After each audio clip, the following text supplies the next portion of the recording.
यही था।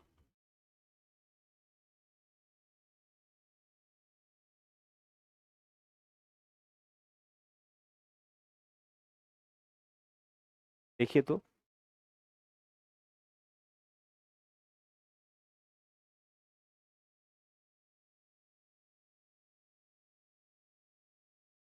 ये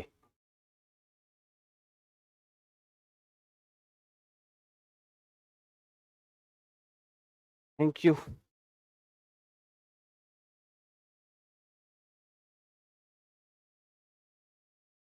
चलिए शुरू किया जाए आज। तो लास्ट डे से टॉपिक्स हम आगे बढ़ाते हैं। लास्ट डे हम लोग कहाँ थे? प्लीज एक बार हिंट्स दे दीजिए। 1900 1919 हो चुका था। उसके आगे चलते हैं। 2 क्लास हुआ है, टाइमलाइन पे ही हुआ है। ठीक है। आज हम लोग थोड़ी सी बातचीत पहले कर लेते हैं कि हम लोग मॉडर्न हिस्ट्री को ज़्यादा अच्छे से किस प्रकार से कर सकते हैं। आप लोग ये जरूर लिखते चलिएगा। आधुनिक भारत का इतिहास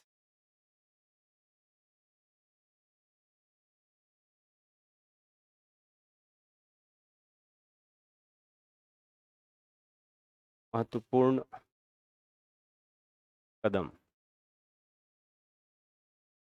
आधुनिक भारत के इतिहास को बहुत कम समय में सफलतापूर्वक आप कैसे टैकल कर सकते हैं, उसे आप 3 पिलर में बाँट दीजिए।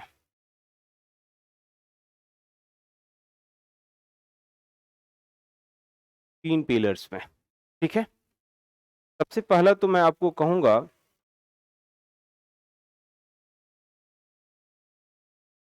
ब्रिटिश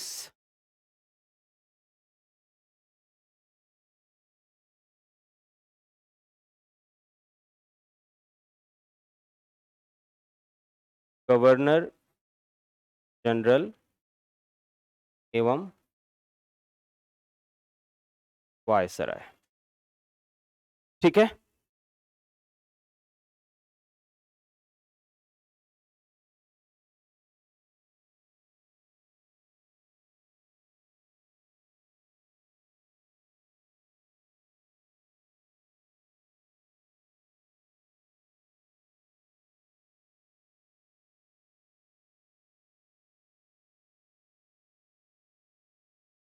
अगर आपको आधुनिक भारत के इतिहास को काफ़ी संक्षिप्त समय में बहुत सरलतापूर्वक समझना हो, तो उसे 3 बिंदुओं पर बाँटकर पढ़ा जाना चाहिए।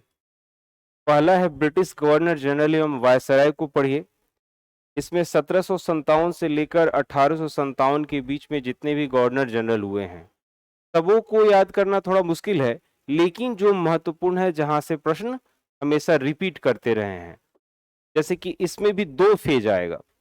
एक फेज आएगा जब बंगाल में गवर्नर जनरल बना और वही कंपनी के जितने भी क्षेत्र थे उसका गवर्नर जनरल था।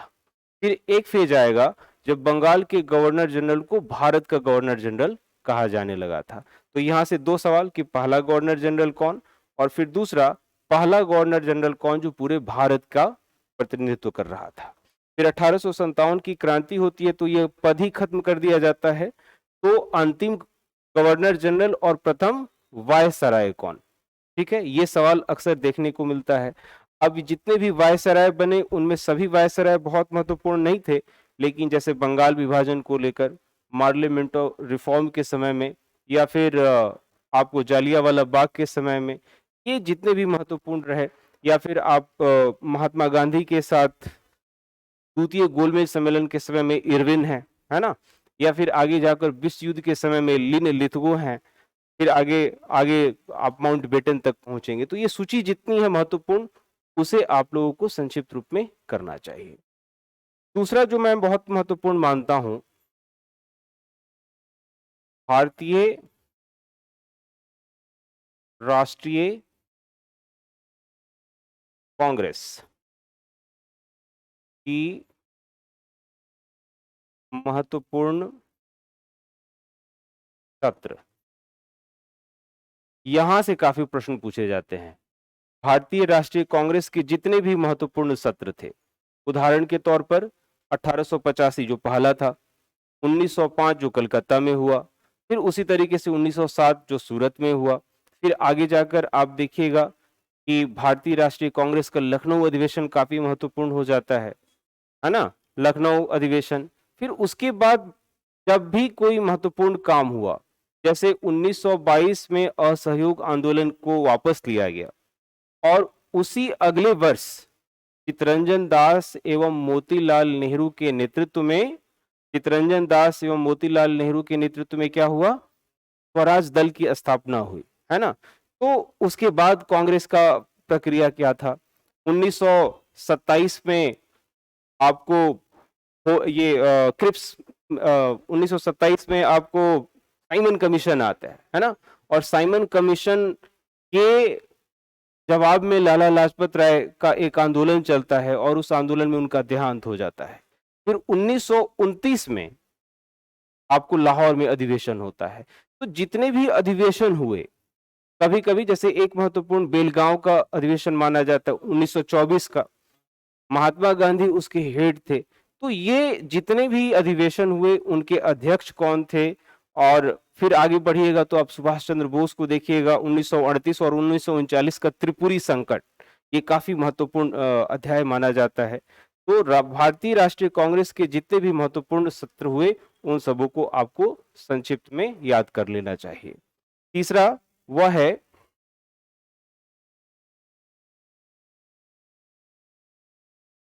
महत्वपूर्ण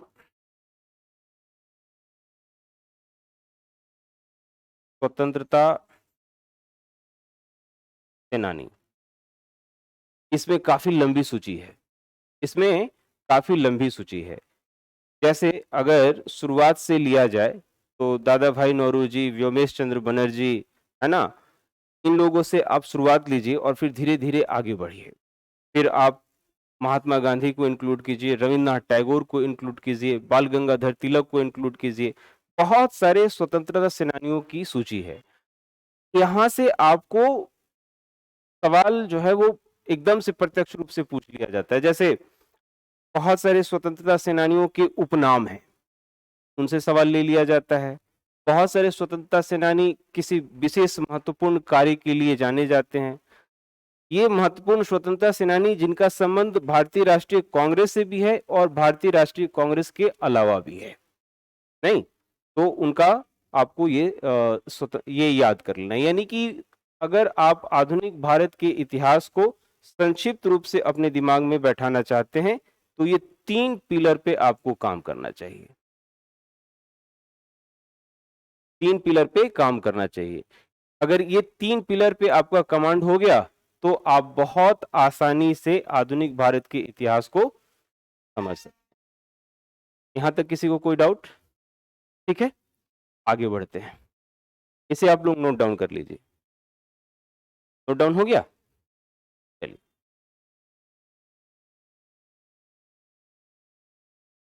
चलिए, तो लास्ट डे जो मैंने टाइमलाइन लिखाया था उस कालक्रम को आगे शुरू करता हूं और उसमें पहला है 1920 से 22।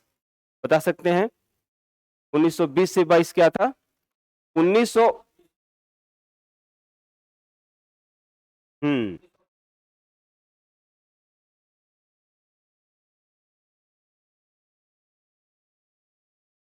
असहयोग आंदोलन।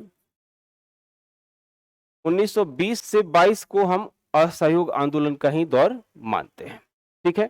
और ये किन परिस्थितियों में हुआ था? 1919 के रॉलेट एक्ट के प्रत्युत्तर में 1919 के रॉलेट एक्ट के प्रत्युत्तर में महात्मा गांधी के नेतृत्व में असहयोग आंदोलन की शुरुआत की गई। अच्छा, ये असहयोग का तात्पर्य क्या था?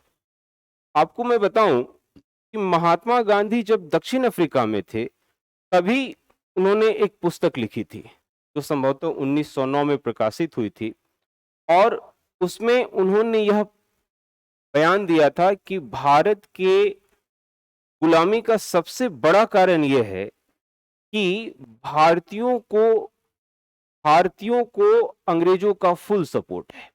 यानी जितने भी अंग्रेज यहाँ पर हैं, वे सभी भारतीयों के सपोर्ट से ही यहाँ पर शासन कर रहे हैं।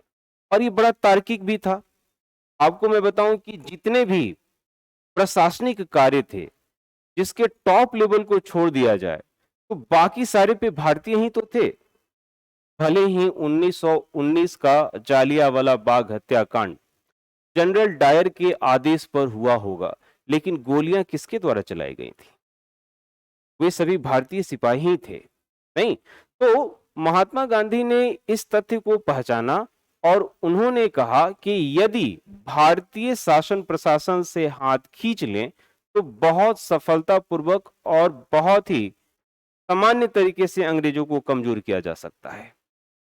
1920 से 22 के दौरान असहयोग आंदोलन को काफी सपोर्ट मिला, क्योंकि 1919 से उपजे हुए हालात में बहुत सारे भारतीय इस आंदोलन में कूद पड़े थे। जैसे अंतिम क्लास में मैंने बताया था कि भगत सिंह किस प्रकार से जालियांवाला बाग में घूमने जाते हैं और वहां पर रक्त से सने हुए मिट्टी को अपने घर वापस लेकर आते हैं। ये उनके लिए एक ऐसा मामला था जो उन्हें प्रेरित कर रहा था। तो ये सारे घटनाक्रम एक से एक जुड़े हुए हैं। अगर आप इस तरीके से देखेंगे तो भी याद करना सफलता पूर्वक यह कार्य हो जाएगा। अगर बिना उसकी पृष्ठभूमि को समझे हुए याद कीजिएगा तो ये काफी टफ लगेगा। ठीक है, चलिए 1922 में ये घटनाक्रम हुआ। असहयोग आंदोलन जो था वो पूर्णतः क्या था? अहिंसा पर आधारित था, अहिंसा पर आधारित था और सत्याग्रह पर आधारित था। यानी महात्मा गांधी ने स्पष्ट रूप से यह निर्देश दिया था कि वो किसी प्रकार के राष्ट्रीय आंदोलन को करेंगे, लेकिन वह राष्ट्रीय आंदोलन पूर्णतः अहिंसात्मक होगा, यानी कहीं भी अहिंसा नहीं होगा। ऐसा नहीं था कि ब्रिटिशर्स इन आंदोलनों को बहुत सीरियसली नहीं ले रहे थे, लेकिन ब्रिटिशर्स चाहकर भी इन आंदोलनकारियों के ऊपर कोई कठिन कार्रवाई नहीं कर पा रहे थे। भला कोई कठिन कार्रवाई क्या करता? अगर कोई बाहर रोड पर भजन कीर्तन कर रहा हो तो उसे क्या मारा जाए, उस पर क्या आरोप लगाया जाए? वो गली मोहल्ले की सफाई कर रहा हो, सामुदायिक विकास का काम कर रहा हो, तो उसके ऊपर अंग्रेज अधिकारी क्या करते? महात्मा गांधी इन्हीं कार्यों के जरिए लोगों को आपस में जोड़ रहे थे। इन कार्यों से क्या कर रहे थे? आपस में लोगों को जोड़ रहे थे। तो इतिहासकार यहाँ पे थोड़े बटे हुए भी हैं। कितनी दफा प्रतियोगी परीक्षाओं में कुछ ऐसे सवाल ले लिए जाते हैं जो स्पष्ट उत्तर जिनका कहना थोड़ा मुश्किल होता है, और ऐसे केसेस को लेकर काफी विवाद भी उत्पन्न हो जाता है। केसेस कोर्ट में चले जाते हैं और फिर मामला बहुत लंबित भी हो जाता है। तो कभी कभी ऐसा सामना हो जाता है, लेकिन ऐसे में आप लोगों को एक आधार पुस्तक जो है उसे फॉलो करना चाहिए, जिसमें एनसीईआरटी को माना जाता है। मैं तो एनसीईआरटी को सिर्फ गवर्नमेंट ऑफ इंडिया के द्वारा है, इसीलिए उसे एक महत्वपूर्ण पुस्तक मानता हूं कि किसी भी विवाद की स्थिति में क्या होगा, एनसीईआरटी में ऐसा लिखा है तो आपको मानना है। प्रतियोगी परीक्षाओं में आपको परीक्षा पास करना और नौकरी ले लेना ये आपकी जिम्मेवारी है। सरकार परीक्षाएं इसलिए ही लेता है ताकि सही से सही कैंडिडेट को लिया जा सके, लेकिन इसका दूसरा मायने ये भी है कि लाख में बहुत कम लोगों का सिलेक्शन है, तो बाकी को छांटने के लिए ही प्रतियोगी परीक्षाएं आयोजित की जाती हैं। बीपीएससी के केस में एक उदाहरण मुझे याद आता है कि बिहार से जुड़े हुए काफी प्रश्न पूछे जाते थे, लेकिन बिहार पर कोई भी मानक पुस्तक सरकार का नहीं है। अगर आप लोग बिहार बोर्ड से पढ़े होंगे या बिहार में रहते हो तो आपको किसी स्तर पे बिहार के बारे में पढ़ने को मौका मिला? बिहार का भूगोल, बिहार का इतिहास, ऐसा तो स्पष्ट नहीं मिला। तो एक बहुत प्रसिद्ध पुस्तक आती है इम्तियाज अहमद की।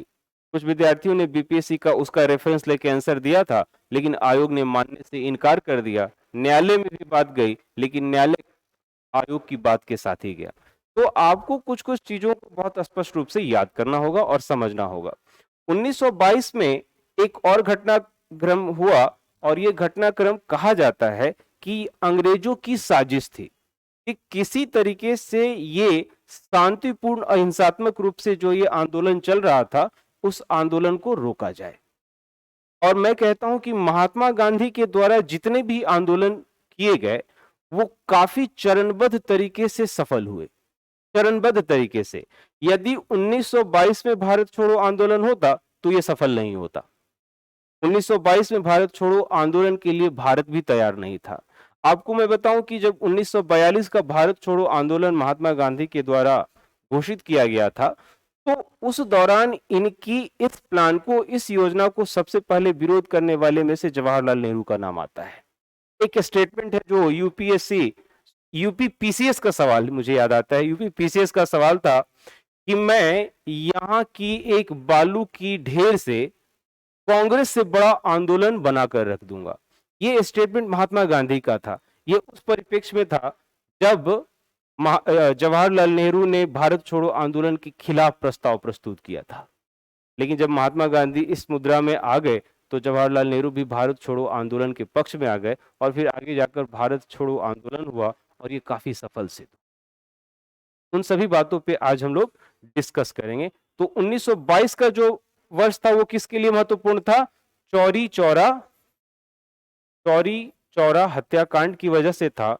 और ये चौरी चौरा जो है वो उत्तर प्रदेश गोरखपुर के पास एक पुलिस थाना था, चौरी चौरा हत्याकांड। और इस चौरी चौरा हत्याकांड की वजह से महात्मा गांधी ने तुरंत ही असहयोग आंदोलन को वापस ले लिया और कहा कि भारत के लोग अभी भी आंदोलन के लिए मानसिक रूप से तैयार नहीं है।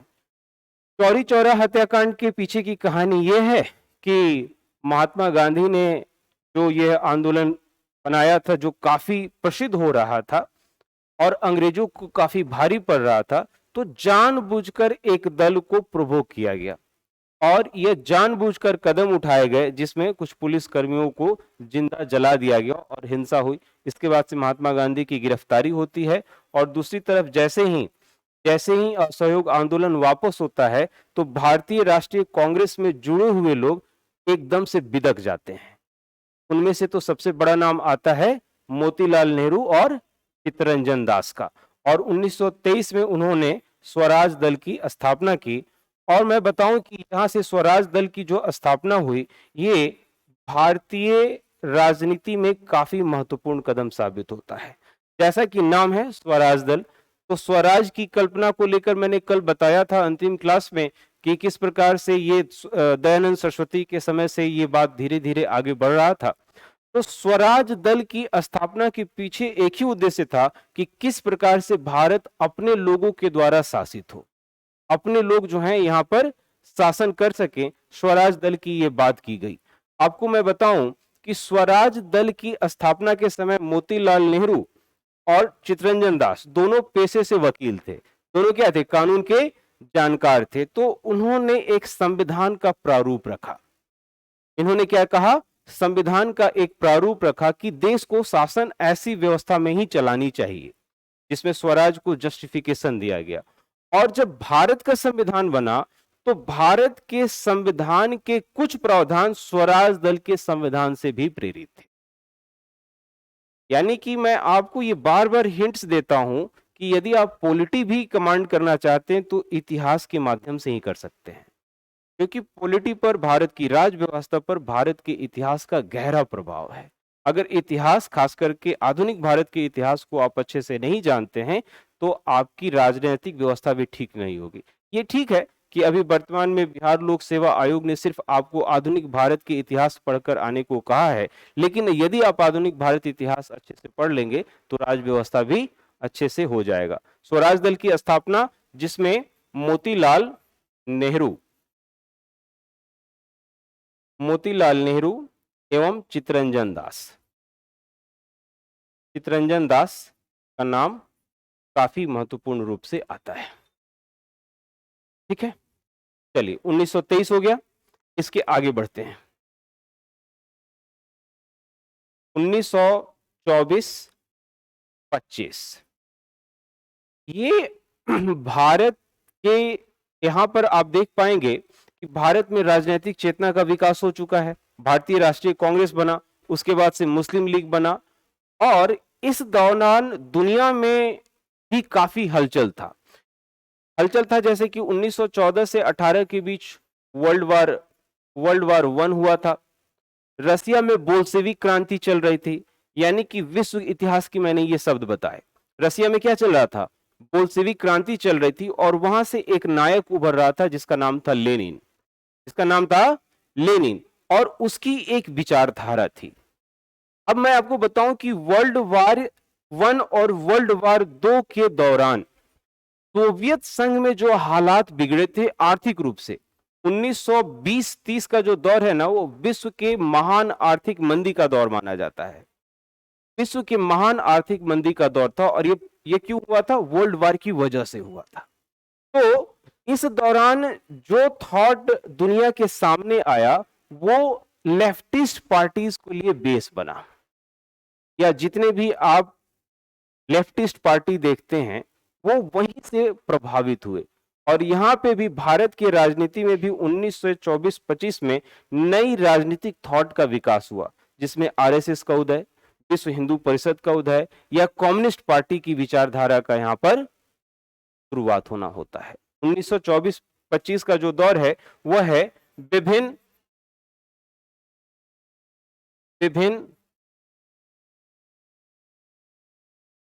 राजनीतिक विचारों का उदय, विभिन्न राजनीतिक विचारों का उदय 1924-25। और भी कोई महत्वपूर्ण घटनाक्रम है उसे मैं एक थोड़ा सा हिंट्स ले लेता हूं। आप लोग को कोई और परेशानी तो नहीं हो रही है? हालांकि मैंने अभी भी विषय वस्तु की सही से शुरुआत नहीं की, अभी मैं टाइमलाइन को ही चर्चा कर रहा हूं, और ये रणनीति काफी महत्वपूर्ण होती है। मैंने आपसे पहले भी कहा है कि नॉलेज लेना, एजुकेशन लेना एक अलग बात होता है, और किसी प्रतियोगी परीक्षा को पास करना बिल्कुल अलग बात होता है। प्रतियोगी परीक्षा को पास करना एक स्ट्रेटेजी है। प्रतियोगी परीक्षा, हाँ, ये डेट आपको बस देखना है, ये 2-3 पन्नों में तो आ जाएगा। याद करना जैसा काम बिल्कुल मत कीजिए। आप एक तथ्यों को दूसरे तथ्यों के साथ जोड़िए, है ना। जैसे मान लीजिए आपके सामने मैंने जो ये बातें कही, ये कहीं तो कहीं आपको हिंट्स दिमाग में देता ही है ना। जब एक बार दो बार दोहराइएगा तो आप अपने आप ये सारी चीज दिमाग में आएगी। ठीक है,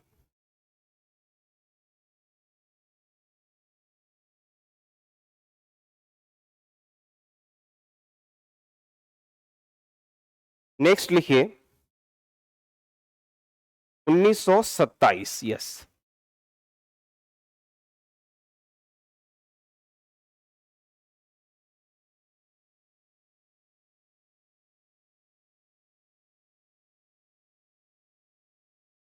1927 का जो वर्ष था वो क्या था? साइमन कमीशन के लिए था। साइमन कमीशन मूलतः भारतीयों को यह बात भरोसा दिलाने के लिए था कि अंग्रेज भारतीयों के पक्ष में सोचते हैं, है ना। लेकिन दुर्भाग्यपूर्ण ऐसा कि इस कमीशन में कोई भी भारतीय थे ही नहीं, तो इसको लेकर काफी विरोध का बात हुआ। और इस विरोध के सबसे बड़े नायक के रूप में कौन आए? लाला लाजपत राय। लाला लाजपत राय, और लाला लाजपत राय पंजाब से थे, और उस समय का जो पंजाब था वो अविभाजित पंजाब, यानी जो पाकिस्तान का हिस्सा वाला पंजाब है वो भी भारत में था। लाहौर उसका प्रमुख शहर था, और लाहौर में विरोध प्रदर्शन किए जा रहे थे। बड़े बड़े बैनर थे, उस बैनर पे अंग्रेजी में लिखा हुआ था Simon commission go back, Simon commission go back, Simon commission वापस जाओ। और इस साइमन कमीशन के विरोध के दौरान लाला लाजपत राय के ऊपर लाठी के प्रहार होते हैं, और वो प्रहार जानबूझकर तेज किए जाते हैं, और लाला लाजपत राय का देहांत हो जाता है। लाला लाजपत राय मरने से पहले ये कहते हैं कि मेरे सर पर ब्रिटिशर्स के द्वारा किया गया एक एक लाठी का प्रहार उनके ताबूत पर आखिर कील का काम करेगा। मैं आपको बताऊं कि ब्रिटिशर्स के द्वारा शिक्षा के क्षेत्र में भी काफी डिस्क्रिमिनेशन किया जाता था। जो भारतीय विद्यार्थी शिक्षा को प्राप्त करना चाहते थे, या भारतीय विद्यार्थी जो ब्रिटिशर्स के साथ रहकर या फिर किसी प्रतियोगी परीक्षा में शामिल होते थे, तो उन्हें जल्दी पास भी नहीं कराया जाता था। इससे इससे अलग होकर बहुत सारे लोग भारतीयों को ध्यान में रखकर बहुत सारे विश्वविद्यालय की स्थापना की। लाला लाजपत राय वैसे ही प्रोमिनेंट व्यक्ति थे। तो लाला लाजपत राय के देहांत या निधन के बाद भारत की युवाओं पर काफी असर पड़ा। भारत की युवाओं पर क्या हुआ? काफी असर हुआ। और इनमें जो सबसे ज्यादा रिएक्शन हुआ वो भगत सिंह और उनके समूह के लोगों को हुआ। और यही इसी हत्या के विरोध, इसी हत्याकांड के विरोध में इसमें जितने भी इन्वॉल्व ऑफिसर्स थे, सैंडर्स इसमें बहुत प्रसिद्ध व्यक्ति था, और इसी की हत्या का प्रयास भगत सिंह ने लाहौर में किया था। अब देखते होंगे भगत सिंह की दो तस्वीर काफी प्रमुख है। एक में वो पूर्णतः पगड़ीधारी हैं और दूसरे में वो एक हैट लगाए हुए नजर आते हैं। भगत सिंह की आत्मकथा का नाम क्या है? आप लोगों को पता है क्या? कितनी दफा ये पूछता भी है। उनकी आत्मकथा का नाम है मैं नास्तिक हूं। मैं नास्तिक हूं। यानी कि उन्होंने अपनी मातृभूमि की रक्षा के लिए अपना केस कटाना ज्यादा उचित समझा। हालांकि वो कौन थे? सिख थे, और सिखों में बालों को नहीं कटाया जाता है, लेकिन उन्होंने अपने धर्म से ज्यादा मातृ भूमि की रक्षा करना ज्यादा महत्वपूर्ण समझा, और वहां से वो बाहर आए। ठीक है, साइमन कमीशन की जो हत्याकांड हुई थी लाला लाजपत राय का, उसका केंद्र था लाहौर। तो अगला जो आईएनसी की बैठक हुई, इसी की वजह से कहां पर हुई? लाहौर में हुई। अच्छा, आप जैसा ये कहते हैं कि ये सब तथ्य कैसे याद किया जाए, आप जरा मुझे बताएं कि 1919 की वजह से 20-22 का असहयोग आंदोलन नहीं हुआ? 1919 की वजह से हुआ। क्या असहयोग आंदोलन की वजह से चौरी चौरा हत्याकांड नहीं हुआ? क्या चौरी चौरा हत्याकांड की वजह से असहयोग आंदोलन का वापस लेना और स्वराज दल की स्थापना में कोई संबंध नहीं है? है कि नहीं है? और स्वराज दल की स्थापना के बाद, क्योंकि ये एक नया विचार था, उसी तरीके से बहुत सारे और राजनीतिक विचार शुरू हुए, और इस विभिन्न राजनीतिक विचारों के उदय के पीछे कहीं ना कहीं जो रसिया या विश्व के अन्य हिस्सों में जो राजनीतिक उथल पुथल हो रहा था वो था। नहीं, यानी कि कोई भी तथ्य स्वतंत्र नहीं है, लेकिन जब भी किसी तथ्य को अकेला आप याद कीजिएगा तो परेशानी होगी। लेकिन जैसे ही उस तथ्य के पीछे जाकर उसके महत्वपूर्ण बिंदुओं को, उसके कारण को समझकर याद कीजिएगा तो क्या हो जाएगा? ये सफलतापूर्वक और सरलता से आपका हो जाएगा। यही बात आपको पॉलिटी में होगा। मैं तो कहता हूं कि कभी भी, ये अलग बात है कि बीपीएससी के अभी की जो परीक्षा में आपको पॉलिटी नहीं पढ़ना है, लेकिन यदि किसी अन्य परीक्षा में बैठे तो मैं आपको बताऊं कि पॉलिटी में जो बहुत सारे अनुच्छेद हैं, मैंने बताया था कि 22 भाग हैं, 395 अनुच्छेद हैं, ये 22 आगे जाकर 25 हो गए, और ये 395 अभी 440 से ज्यादा है। तो क्या ये सभी अनुच्छेद याद करना है? और क्या ये सभी अनुच्छेद याद करना इतना कठिन काम है? ऐसा है ही नहीं। हाँ, अगर याद करना है तो भला कौन ऐसा विषय है जहां पे कोई तथ्य याद नहीं करने पड़ते हैं? कोई भी ऐसा विषय है जिसमें कुछ तथ्यों को याद नहीं करना पड़े? कुछ तथ्यों को तो याद करना ही पड़ता है, लेकिन यदि उसके पीछे की घटनाक्रम को समझ लिया जाए तो आसानी से वो आपका हो सकता है एक दो दोहराव के बाद। मैं आपको ये कोशिश करता हूं कि आपके सामने उन घटनाओं की सही से व्याख्या की जाए और तथ्यों को आपस में जोड़ा जाए। इतिहास एक ऐसा विषय है जो बहुत सारे विषयों को जोड़ता है, चाहे वो अर्थशास्त्र को लेकर हो, जहां अर्थशास्त्र इसके पहले यानी प्रथम विश्व युद्ध के पहले ऐसा माना जाता था अर्थशास्त्रियों के लिए कि बाजार को खुला छोड़ दीजिए, बाजार खुद ब खुद ये निर्णय ले लेगा कि वो कैसे काम करेगा। लेकिन जैसे ही विश्व युद्ध हुआ, पूरे देश की प्राथमिकता बदल के रह गई। सारा विश्व अब जितने पैसे हैं वो सभी कहां खर्च कर रहा था? डिफेंस पे खर्चा कर रहा था। अब जब ऐसा मार्केट बिहेव करने लगा तो लोगों को सोचना पड़ा कि वाकई में मार्केट को अपग्रेड कैसे किया जाए, उसको ठीक कैसे किया जाए। तो आर्थिक नीति बनने शुरू हुए। नहीं, यानी जैसे जैसे परिस्थितियां बदली वैसे वैसे बहुत सारी चीजों का विकास हुआ। यानी कि कोई भी विषय मानविकी विषय में स्वतंत्र नहीं है, सभी एक दूसरे से जुड़े हुए हैं। तो हमें सफलतापूर्वक उन बदलावों को समझना होगा, तब ये आसानी से याद हो जाएगा। इन बदलावों को समझने का प्रयास करना है। ठीक है, 1927 साइमन कमीशन लाला लाजपत राय से जुड़ा हुआ तथ्य था। चलिए अगले पॉइंट की ओर आगे बढ़ते हैं। आगे चलिए 1929, और ये 1929 लाहौर अधिवेशन हुआ क्यों? क्योंकि लाला लाजपत राय का देहांत कहां हुआ था? लाहौर में हुआ था, और वहीं पे विरोध प्रदर्शन हो रहा था। तो 1929 में कांग्रेस का लाहौर अधिवेशन,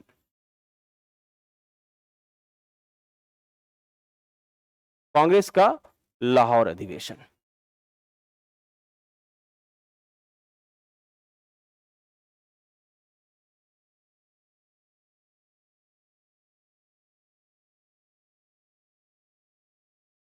चलिए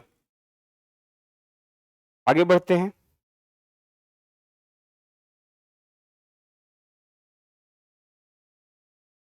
1930 में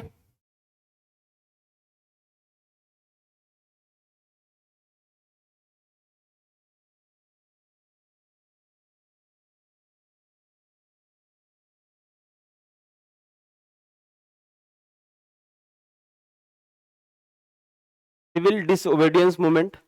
यहां पर क्या किया गया?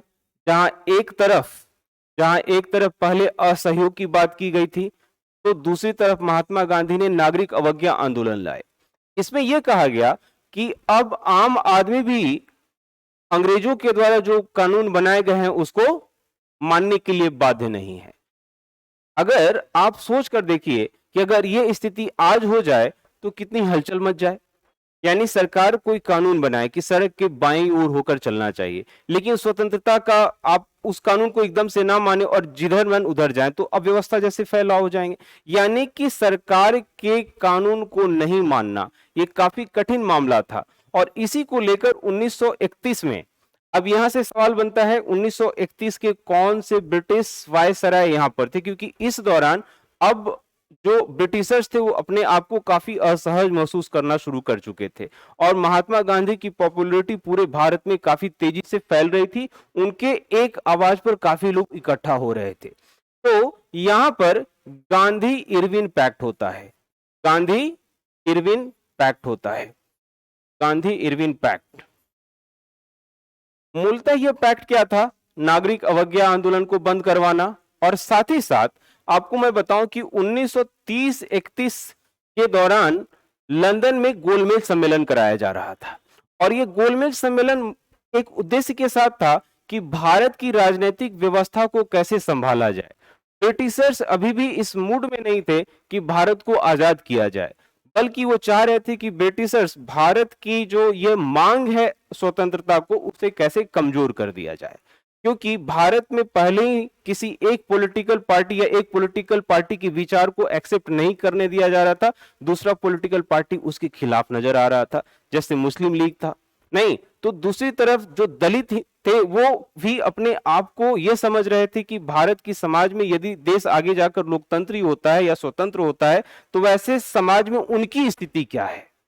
क्लियर है? तो 1931 का गांधी इरविन पैक्ट जो था वो मूलतः भारतीय राष्ट्रीय कांग्रेस, जो कि प्रथम गोलमेज सम्मेलन में शामिल नहीं हुए थे, उसमें शामिल कराना था।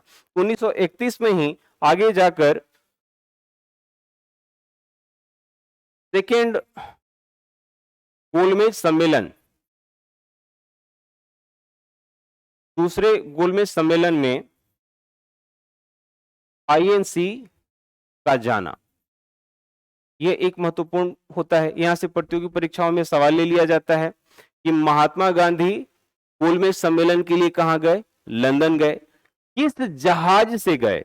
यह भी सवाल कितनी राजपूताना, यह भी सवाल के रूप में पूछा गया है ना? यह भी सवाल के रूप में पूछा गया। तो इस टाइमलाइन का काफी महत्व है कि किस जहाज से वहां गए, वहां पर जाकर किस किस से मिले।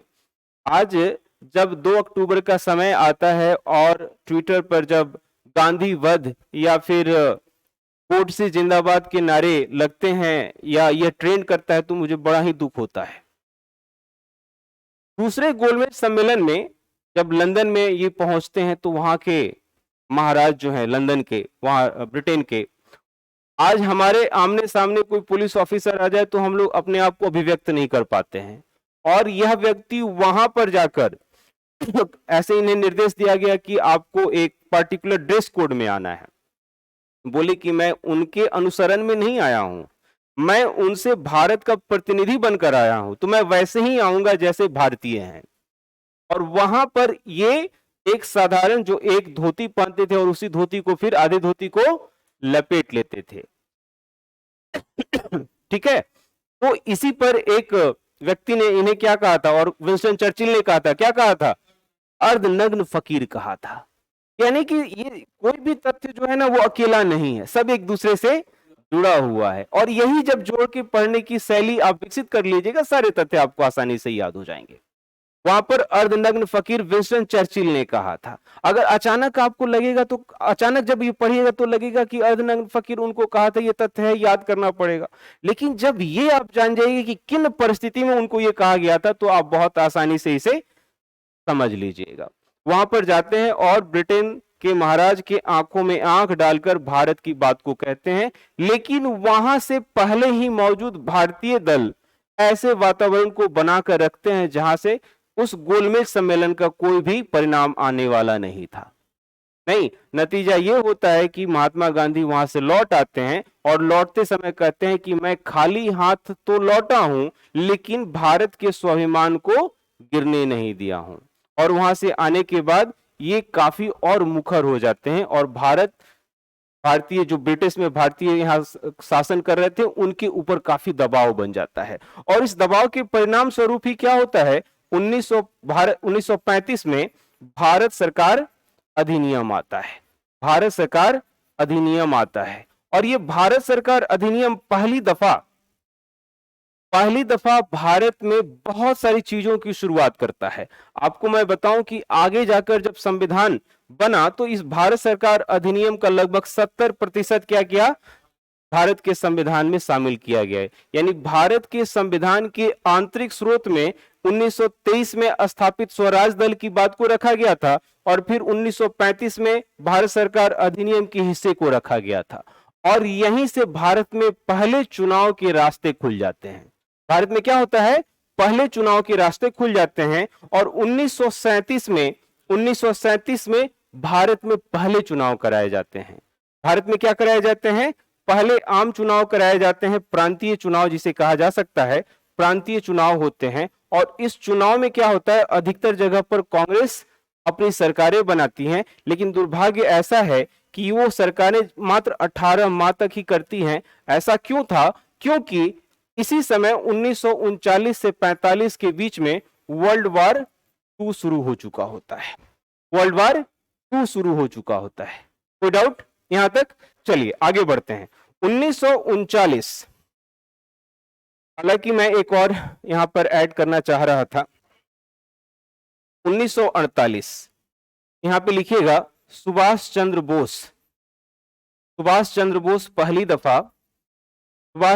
पहली दफा आईएनसी के क्या बनते हैं, अध्यक्ष बनते हैं।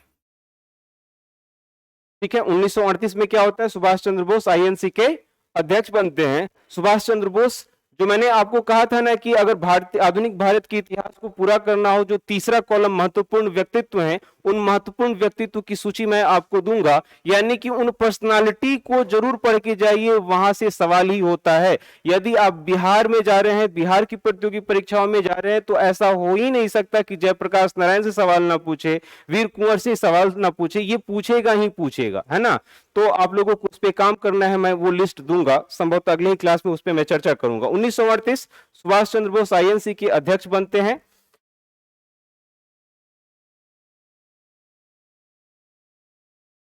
उन्नीस में और जो घटनाएं होती हैं, यहां पर 1938 में सुभाष चंद्र बोस बनते हैं और 1939 में एक घटना होती है जिसे कहा गया त्रिपुरी संकट। त्रिपुरी जो जगह है वो मध्य प्रदेश का जगह है, मध्य प्रदेश का एक शहर है जहां पर आईएनसी की बैठक होती है। और आईएनसी के 1 साल के कार्यकाल के दौरान सुभाष चंद्र बोस ने भारतीय राष्ट्रीय कांग्रेस की कार्यशैली को बदल कर रख दिया। अब तक जहां भारतीय राष्ट्रीय कांग्रेस अभी भी सत्य अहिंसा सत्याग्रह के मामले पे चल रहा था, लेकिन अब सुभाष चंद्र बोस काफी तेज तर्रार व्यक्ति थे और इनको ऐसा लगता था कि हम अंग्रेजों के ऊपर हावी हो सकते थे, जिनके विचार से महात्मा गांधी काफी अलग दिखाई देते थे। तो 1939 में क्या होता है कि जब भारतीय राष्ट्रीय कांग्रेस के अध्यक्ष पद की चुनाव की नौबत आती है तो महात्मा गांधी अपने तरफ से पट्टाभी सीतारमैया को खड़ा करते हैं और एक तरफ दूसरी तरफ क्या होते हैं, सुभाष चंद्र बोस खड़े होते हैं और उस चुनाव में सुभाष चंद्र बोस विजित हो जाते हैं, जीत जाते हैं। और जीतने के बाद जब ये महात्मा गांधी से मिलने जाते हैं तो महात्मा गांधी सुभाष चंद्र बोस से कहते हैं, सुभाष ये तुम्हारी जीत नहीं मेरी हार है। इस बात को सुनकर सुभाष चंद्र बोस हतप्रभ हो जाते हैं, कहते हैं बापू मुझे आपको हराना किसी भी सूरत में मंजूर नहीं है, मैंने तो अपने विचारों को रखा, जिन्हें लगा कि मेरे विचार सही है वो मेरे पक्ष में खड़े होकर वोट दिए। और यहाँ पर जब वो इस्तीफा देते हैं तब उसका नाम त्रिपुरी संकट दिया जाता है। और त्रिपुरी संकट से एक और बहुत प्रसिद्ध व्यक्ति हैं जो बीपीएससी में इनसे सवाल आता ही है, डॉक्टर राजेंद्र प्रसाद जो हैं वो त्रिपुरी संकट के बाद भारतीय राष्ट्रीय कांग्रेस के अध्यक्ष बनते हैं। 1939 से 45 जो है ये वर्ल्ड वार 2 का पीरियड है।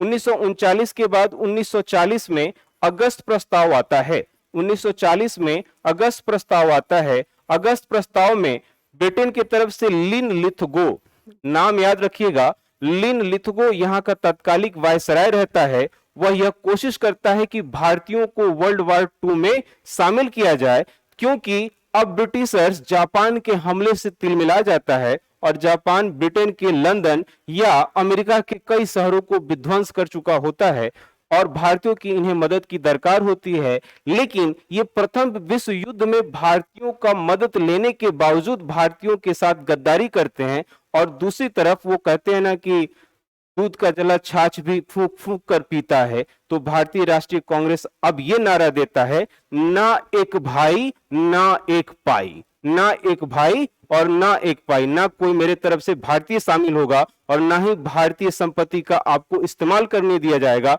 1939 में जितनी हुई चुनी हुई सरकारें थी उन सरकारों ने सामूहिक इस्तीफा दिया था और ये बीपीएससी एक बार यहां से सवाल पूछ चुका था। ये सामूहिक इस्तीफा के पीछे का कारण यही था, सामूहिक इस्तीफा के पीछे कारण यही था कि भारतीयों की मंजूरी के बिना ही इन्हें वर्ल्ड वार 2 में एक पीड़ित देश का दर्जा दे दिया जाता है। इतिहासकार भले ही इसे विश्व युद्ध मानते हो, लेकिन जब आप इसे नजदीक से पढ़िएगा तो आपको यह प्राप्त होगा कि यह विश्व युद्ध नहीं था, बल्कि कुछ यूरोपीय देशों के लालच का परिणाम था और इसे लीगलाइज करने के लिए उन्होंने वर्ल्ड वार का नाम दे रखा था। जबकि भारत को इस वर्ल्ड वार से क्या मिला, कोई मतलब नहीं था, जबरदस्ती भारतीयों को इसमें शामिल किया गया था। और इसी को प्रत्युत्तर में 1941 में महात्मा गांधी व्यक्तिगत सत्याग्रह को शुरू करते हैं। व्यक्तिगत सत्याग्रह का मतलब था कि वैसे लोग अब सारे लोगों के बीच जाएं और पर्सनली एक जगह भाषण दें और अंग्रेजों के किए गए कुकृत्य को लोगों के सामने लाएं और ये कहें कि अंग्रेजों ने जानबूझकर भारतीयों को शामिल किया है। और एक जगह है पवनार, कौन सा जगह है, पवनार, जहां से विनोबा भावे आपको प्रथम व्यक्तिगत सत्याग्रही बनते हैं। ये भी सवाल के रूप में पूछा जा चुका है। और दूसरे व्यक्तिगत सत्याग्रही जो होते हैं वो नेहरू होते हैं। दूसरे व्यक्तिगत सत्याग्रही कौन होते हैं, जवाहरलाल नेहरू होते हैं। फिर 1942 में भारत छोड़ो आंदोलन होता है। भारत छोड़ो आंदोलन सबसे पहले ये आंदोलन महात्मा गांधी के द्वारा शुरू किया जाता है। इस व्यक्तिगत सत्याग्रह में आपको मैं बताऊं कि यहीं से एक नारा दिया गया था, दिल्ली चलो। क्या नारा दिया गया था, दिल्ली चलो। भारत छोड़ो आंदोलन में महात्मा गांधी जो अब तक पूर्णतः अहिंसा के रास्ते पर नजर आते हैं, यहां पर वो नारा देते हैं करो या मरो। क्या नारा देते हैं, करो या मरो। यानी कि मैं आपको यह बता रहा हूं कि कोई भी चीज ऐसा नहीं है जो सिर्फ अकेले एग्जिस्ट करता है, सब एक दूसरे से जुड़ा हुआ है। 1942 भारत छोड़ो आंदोलन, करो या मरो। आपको मैं बताऊं कि जब विश्व युद्ध या भारत की स्थिति में जो ब्रिटेन इन्वॉल्व है तो इससे ब्रिटेन की जनता भी काफी परेशान रहती है। ब्रिटेन की जनता भी ये चाहती है कि जल्द से जल्द विश्व युद्ध के लफड़े से ब्रिटेन बाहर आए, क्योंकि प्रथम विश्व युद्ध और द्वितीय विश्व युद्ध में बहुत ज्यादा अंतर नहीं था और इस दोनों युद्ध के माध्यम से ब्रिटेन में शायद ही कोई ऐसा परिवार था जो इस युद्ध की विभीषा को नजदीक से ना देखा हो और उनका कोई ना कोई प्रिय व्यक्ति इस युद्ध का शिकार ना बना हो। लेकिन कहते हैं ना कि राजनीति इन सब चीजों का ध्यान नहीं रखती है। एक व्यक्ति है विंस्टन चर्चिल, क्या नाम है, चर्चिल उस दौरान ब्रिटेन के प्रधानमंत्री रहते हैं और ब्रिटेन के प्रधानमंत्री का चुनाव 1945 में होने वाला होता है और इनके सामने खड़ा होते हैं क्लेमेंट एटली। क्लेमेंट एटली अपने चुनाव में घोषणा कर देते हैं कि यदि मैं चुनाव जीत गया तो चुनाव जीतने के साथ ही भारत को आजाद कर दूंगा। ऐसा इसलिए कि वहां की जनता को लगे कि क्लेमेंट एटली एक प्रोग्रेसिव थॉट के आदमी हैं और भारत को जबरदस्ती उपनिवेश बनाने के चक्कर में ब्रिटेन का खजाना खाली हो रहा है। ये बात सही था कि 1915 के बाद भारत में लोग अपने हक को लेकर काफी मुखर हो गए थे और बार बार के आंदोलनों से वहां कमाई तो रुकी गई थी, बल्कि वहां एडमिनिस्ट्रेशन बनाए रखने के नाम पर काफी ब्रिटेन का खजाना खाली हो रहा था। तो दूसरी तरफ वर्ल्ड वार 2 की वजह से काफी लोगों का देहांत हो गया था। तो यहाँ पर 1945 में यहाँ पर इटली बनते हैं और यहाँ पर कैबिनेट मिशन की घोषणा की जाती है। कैबिनेट मिशन की घोषणा की जाती है और इस कैबिनेट मिशन के बाद 1946 में संविधान सभा और अंतरिम सरकार की गठन होती है। अंतरिम सरकार, तो संविधान सभा का जो गठन होता है उसमें कितने सदस्य होते हैं, किस पार्टी का कितना सदस्य संविधान सभा का हिस्सा होता है, बिहार की परीक्षा में जा रहे हैं तो बिहार के लोग कितने संविधान सभा में होते हैं, उनमें प्रमुख नाम कौन है, ये प्रश्न के रूप में आपसे पूछा जाता है। अगर अंतरिम सरकार के बारे में बताऊं तो अंतरिम सरकार में क्या मुस्लिम लीग शुरुआत के 2 महीनों में नहीं था, तो कब वो अंतरिम सरकार का हिस्सा बनता है और अंतरिम सरकार में कौन व्यक्ति कौन से मंत्रालय को संभाल रहा था, ये आपको प्रतियोगी परीक्षाओं में प्रश्न की शक्ल में पूछ दिया जाता है।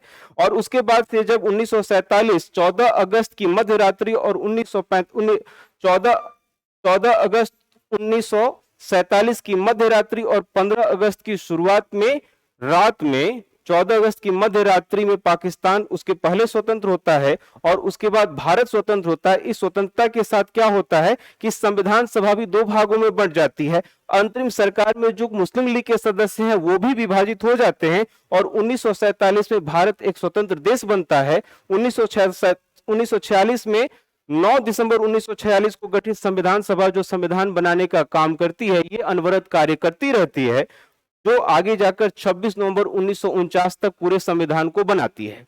तो 1947 में मध्य रात्रि में पंडित जवाहरलाल नेहरू ने एक भाषण दिया। उस भाषण का नाम अंग्रेजी में कहा जाता है ट्रस्ट विथ डेस्टिनी। कितनी दफा प्रतियोगी परीक्षाओं में यह भी पूछ लिया जाता है। लेकिन मैं बताऊं, एक नाम यह भी रहता है कि कौन ऐसे व्यक्ति थे जो 1947 के भारत की स्वतंत्रता का जश्न का हिस्सा नहीं थे, तो वो थे महात्मा गांधी। क्योंकि 1947 के दौरान पूरे भारत में अभी भी हिंसा शांत नहीं होती है और खास करके जो आजादी के समय विभाजन की दृश्य बने थे, जिसमें पंजाब और बंगाल जो 2 काफी डिस्टर्ब एरिया था, तो महात्मा गांधी पंजाब ये कलकत्ता में बैठे हुए थे बंगाल के हिस्से में और वहां पे शांति के प्रयास कर रहे थे।